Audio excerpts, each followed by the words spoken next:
Hello there, and welcome to Weird Music on the Glumburger channel. This is of course that show where we discuss different albums of all sorts of different shapes and sizes, right? So in today's episode we're discussing one of my favourite artists in the electronica scene. So, truth be told, there's not a great deal of electronic music that I actually enjoy, I would argue. I do apologise, but I've kind of found myself over the course of my life drawn more towards artists with less beats, if that makes sense. Weirdly enough though, although this artist has roots in ambient music, my discovery of his discography came from his more extreme electronic music, which kind of makes no sense, but it's just how the story goes. Since discovering his music many years ago as sort of a youngish age, I've just been completely captivated, by the sheer audacity of his music, it feels. I've been meaning to cover an album of his on the show, so I figured let's start with one of my absolute top favourites. So today, I present the Richard D. James album by Aphex Twin.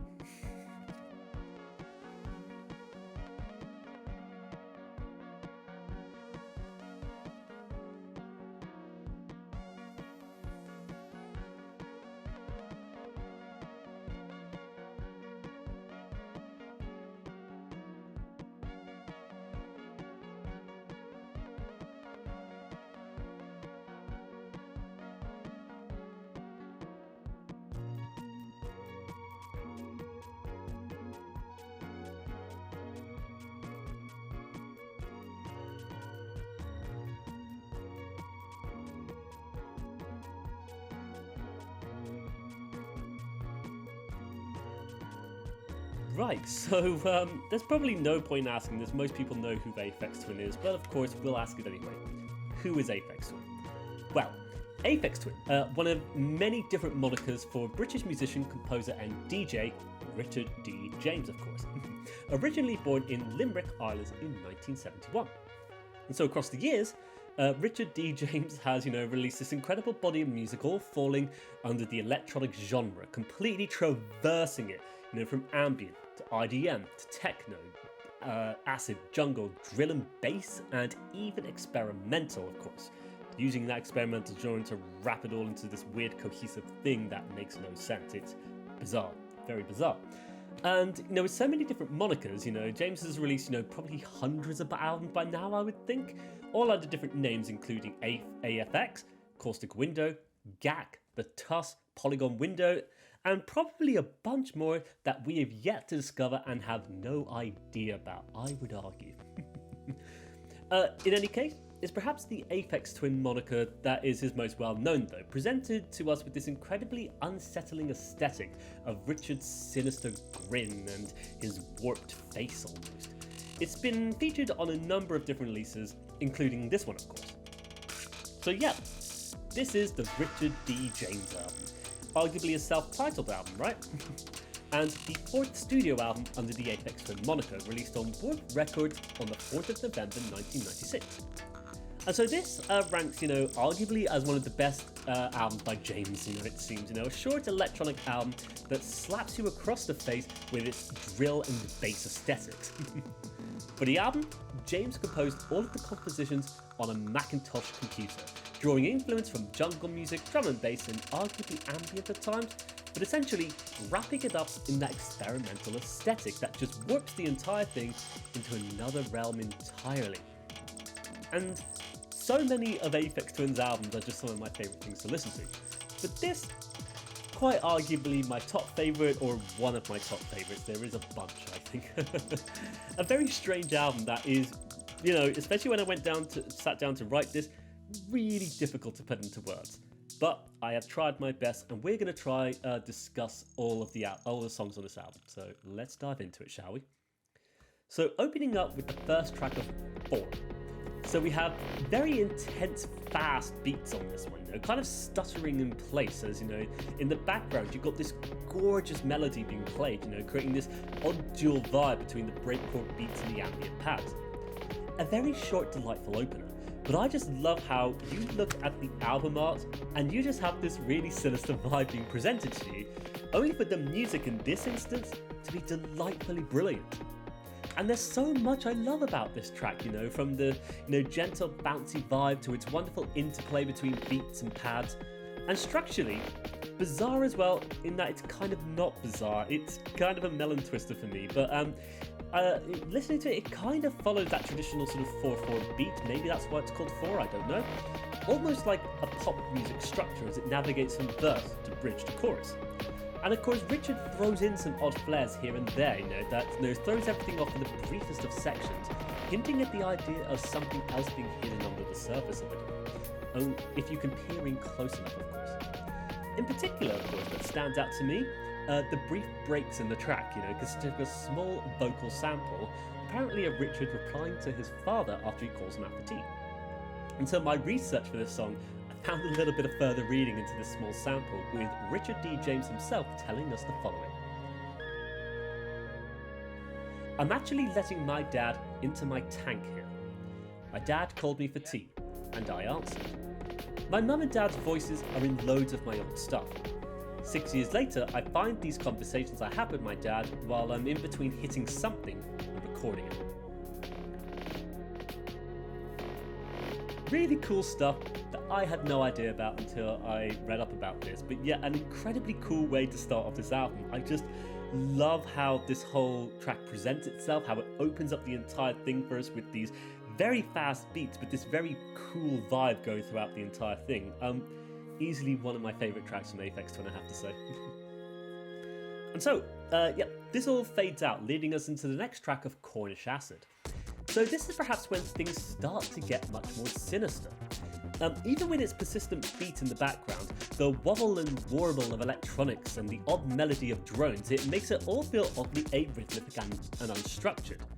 And this one, it has me kind of thinking of the sort of, dark surreal effects that can happen under the influence of psychedelics, where everything rises and expands in that unusual way, where the vibe feels oddly scary and unsettling, and yet there's something fascinating about what's all occurring.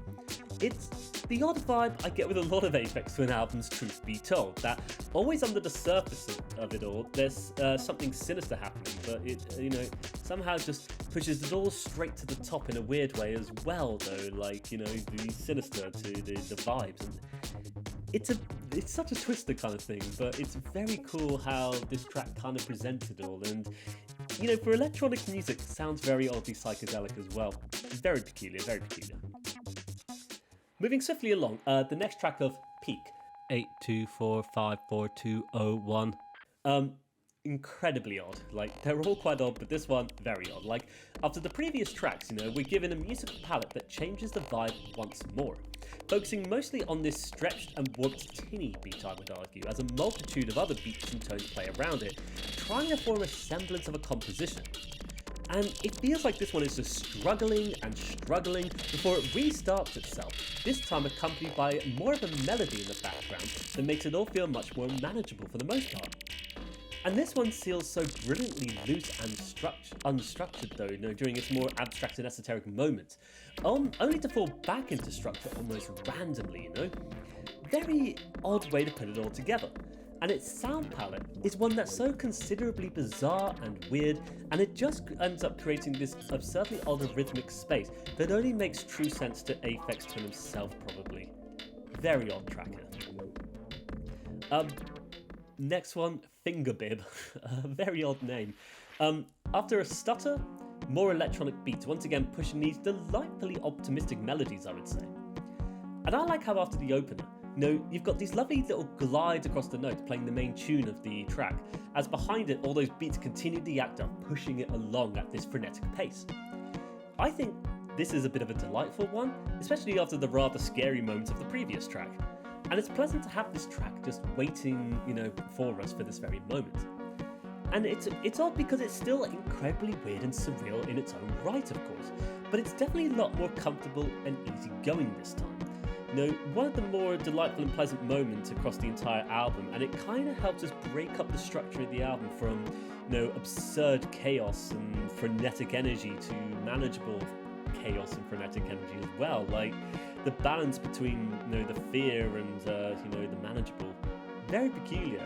And it feels like the more this album goes on, the more it kind of contrasts the two between its various tracks, and it feels very odd, very odd. Um, Moving along, we get the next track of Carn, Marth. Another bizarre, strange one. Like, I find this one really confusing, truth be told. Like, just to go into it quickly, there's certain times when hearing Aphex Twin that I find myself just completely overwhelmed by the onslaught of beat electronics. For example, this was certainly the case at Field Day, when Aphex Twin just played a face melter of a set for about 2 hours, I think it was. It was just an onslaught of just overwhelming bombardment. And this track reminds me a lot of that set, and, you know, because you kind of get this loud, overloading, cataclysmic bombardment of noises, you know, all occurring so randomly and arrhythmically, just like, you know, just all going all the time kind of thing. It's like part of our brain just wants to listen and follow along to it all, only for the track to just throw you off course constantly. But in that, there's something brilliantly weirdly fun about it all and exciting, and it's one of the things that makes Aphex Twin so brilliant to listen to, I feel. You know, how he can navigate from traditional electronic music towards overloading noise that still falls into this odd structure of it all, even as the beats senselessly just bombard against it. Very difficult to explain. Don't know if I have managed it, so let's just move on, shall we? So our next track, To Cure a Weakling Child. So yep, this is by far probably my favourite song on the album, one of my top favourite songs by Aphex Twin. Like, this is just truly brilliant, I feel. So this one is dominated by this loop of processed vocals, you know, apparently sourced from Richard D. James himself, but then processed to sound kind of like children at a primary school repeating over and over the words, my feet, my arms, and my ears, and your feet. I think so, anyway. Anyway, each intonation, you know, given its own effect, though, as it sort of warps that vocal whilst playing a singular note of some sort alongside each one. It then throws it all into this even weirder context before looping it all back around once again. And I adore the composition and the structuring of this one, and just the production of it, and how it navigates such strange little cartoon worlds the more it all progresses, like watching Saturday morning nursery rhymes under the influence of psychedelics, maybe. Watching and hearing it all just warp before your very eyes. And the more it progresses, the more you get this instant of a lovely optimistic melody, and the tapestry of beats is so brilliant going alongside it, I feel. Like, the beats are very peculiar and arrhythmic almost, but then that melody is just so delightful, it feels, as it navigates it along. And I think the whole track as a result just runs this complete gamut of different tones and sounds, you know, giving it a very twisted nature, but a very incredibly playful element to all of those occurrences as it all happens as well, but still something sinister happening beneath it all. You know, once again, maybe this is a case of what the album's cover is suggesting to us, you know? Something playful but incredibly sinister here. But yes, the more this one goes on though, the more it just loops around until it gets into this very strange section where the entire thing is just broken down entirely by Richard. He just throws the composition into the other direction entirely, you know, into the realm of breakneck beats, just battering away with this onslaught, twisting and throwing itself around before falling down the plug hole in this spectacular experimental display of breakdown beats, it feels. Even finding the most peculiar instances of that main melody and vocal loops down at the bottom of it all, letting them echo out in these really strange, you know, spaces, it feels, before then throwing us right back into the composition itself. My goodness, it's one of my favourite little sections of a song when that occurs, and it's so difficult to explain what the hell is even happening there, but my goodness, it's so brilliant, you know, it's such a great moment, and then to just go right back into that vibe, my goodness, one of my favourite songs from Aphex Twin, I feel, one of the coolest things on this album, and yeah, I can't get enough of this one, as you can tell. Let's move along though. We get the next track of Goon, Gumpas. Very weird name. There's a lot of weird names on here, of course, isn't there? So after the previous track, we're given what I would call level select music with Goon, Gumpas. This one has a very odd little vibe that's pleasant, But for me, it just has me imagining just scrolling through options and levels in a video game screen overlay of, you know, your life maybe, just right in front of you perhaps. It's kind of sort of like Sims shit, maybe. Hard to explain. It's not bad, it's just that there's something so odd and quaint about it that's very weirdly delightful, but it does remind me of that kind of aesthetic. It's very difficult to explain, but not a bad thing, because, you know, I love video games. But of course, sometimes, you know, music has this weird effect of making you think about weird shit that happens, you know, when you're trying to review it, and I think that's what happened here. You know, of course, with Aphex Twin's music being so incomprehensible to me, my mind just wanders far and wide, so yeah, when writing my thoughts on this one, yeah, it just went all over the place, I think, so let's move on. The next track, Yellow Calx. No idea what that means. You know, most of, if not all of the song names, I have no idea what they're talking about. This one, interesting and cool though, you know, a kind of weird tinny electronic occurrence that rattles around almost in the periphery of these notes.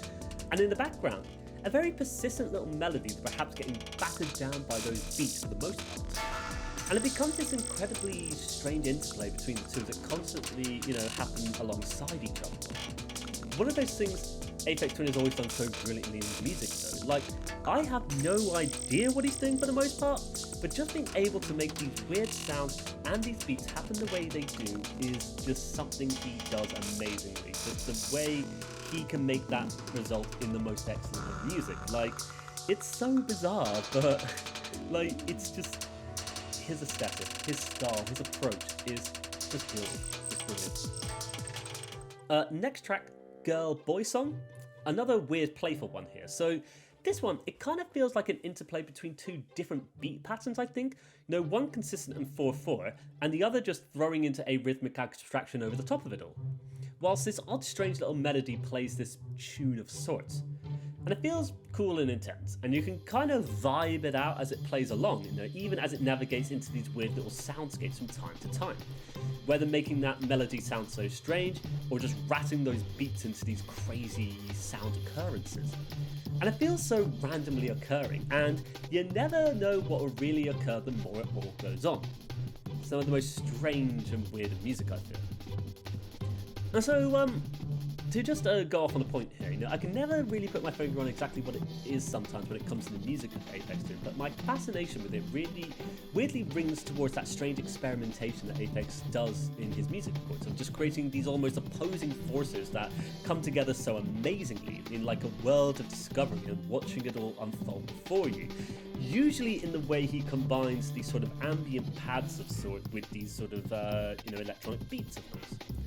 And especially with that sound palette though, you know, how he makes the, you know, aspect of his music from the beats to the notes, it all results in something that feels so very broadly drawn, if that makes sense, so abstractly just wiped across the canvas, and yet it still comes together so incredibly cohesively, you know, it still comes across in a way that is evidently so accessible to so many different people, and I think there's something quite cool about that. To go back into the song though, I have to say, I do adore about 2/3 of the way into this one. You get this lovely play of notes following the melody once more, almost like a computer-generated glockenspiel, creating this lovely little vibe to ride off it with the song. Oddly against those sort of staccato strings as well, that's most likely computer-generated as well. It's kind of like a strange and wonderful little musical moment hidden far away on the album.